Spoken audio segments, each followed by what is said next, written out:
Quick reading for January the 3rd to January the 4th, Capricorn.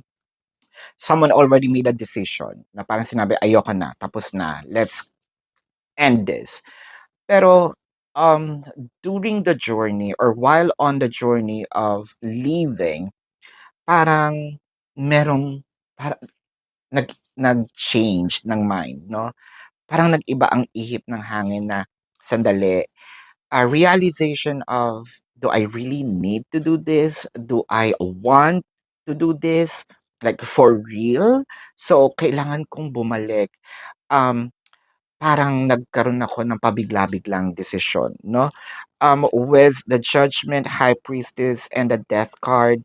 So, parang sinasabi dito, sandali, sandali. Medyo nabigla ako sa sinabi ko. I want to go back. Pwede bang ayusin muna natin 'to? Bigyan pa natin ng last chance, no?